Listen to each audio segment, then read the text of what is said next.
Hapo zamani za kale, katika kijiji kidogo kilichozungukwa na msitu mnene wa Ndemu, waliishi watu waliotii mila na desturi kwa hofu ya laana ya kale.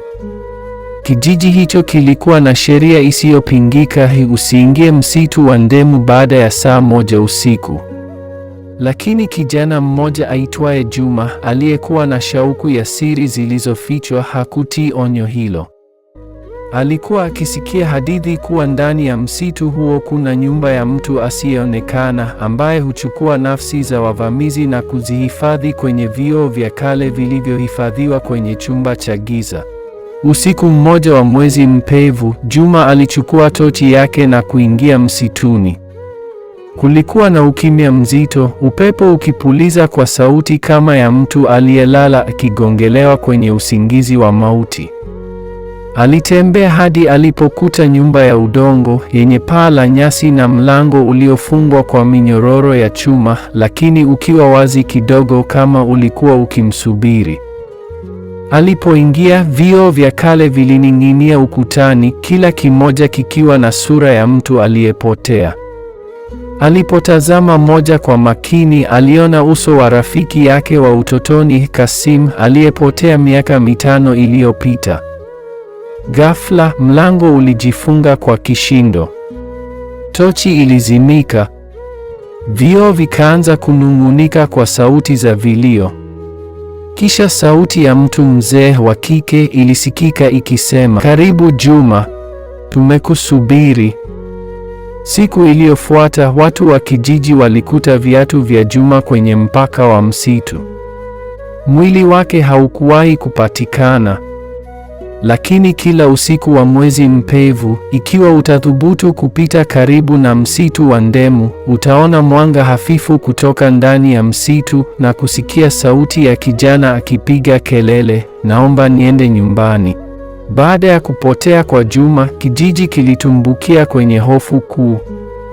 Wazee wa mila walikusanyika na kuamua kutomruhusu mtu yeyote kwenda karibu na msitu wa Ndemu tena, hasa usiku wa mwezi mpevu.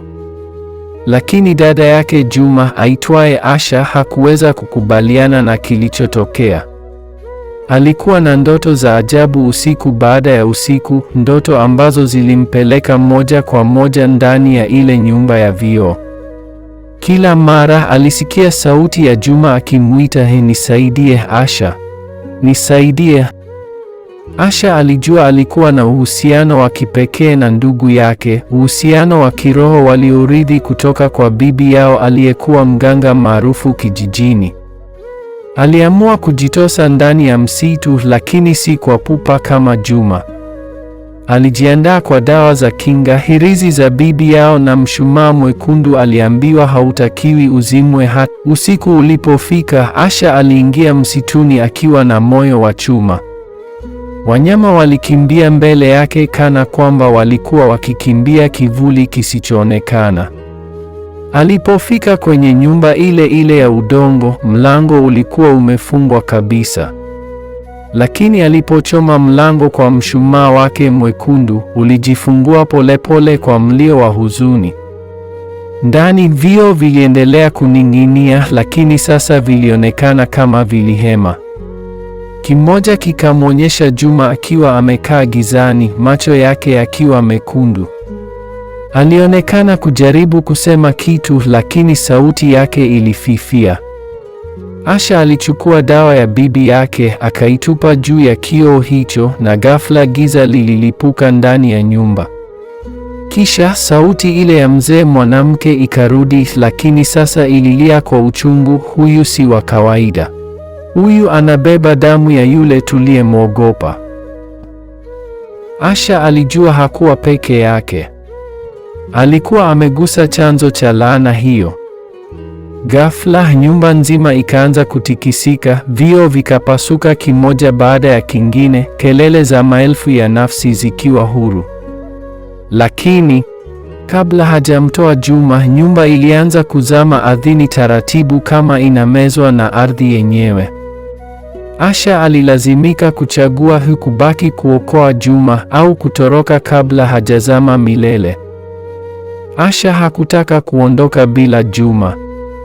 Alirusha hirizi nyingine hewani na kwa mara ya kwanza Juma aliweza kusimama ndani ya kioo. Lakini giza likawa nzito, kuta za nyumba zikaanza kumwaga damu na sauti zikawa nyingi zinapiga kelele, zinamlilia Asha zikimwomba asiwaache nyuma. Mwanamke mzee akaonekana kwa mara ya kwanza. Uso wake ulijaa nyufa, macho yake yakimwaga machozi ya giza na mikono yake mirefu kama mizizi ya mti wa kale. Alimwambia Asha kwa sauti ya kuchafua damu, ukimtoa Juma lazima ubaki wewe. Nafsi moja kwa moja. Ni sheria ya kale. Asha akamwangalia Juma. Alikuwa ameanza kurudi kuwa binadamu, macho yake yakirudi kuwa ya kawaida. Lakini kuta zilianza kujikunja, sakafu ikapasuka na kila vioo vilivyobaki vilianza kunyonya mwanga wa mshumaa mwekundu.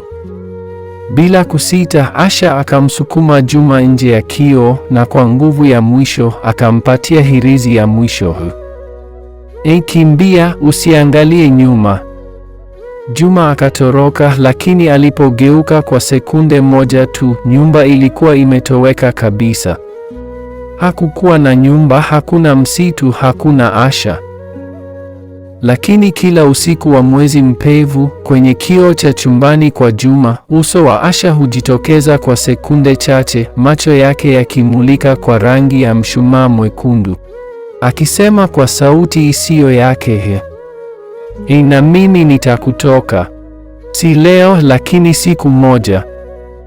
Kufikia hapo ndio mwisho wa simulizi yetu. Kwa simulizi zaidi usiache kufuatilia channel yetu ya Vini Films na usisahau kusubscribe ili kuwa wa kwanza kupata taarifa. Simulizi imeandikwa na Director Vini anayepatikana kwa simu namba 0658750231 au 0750302325.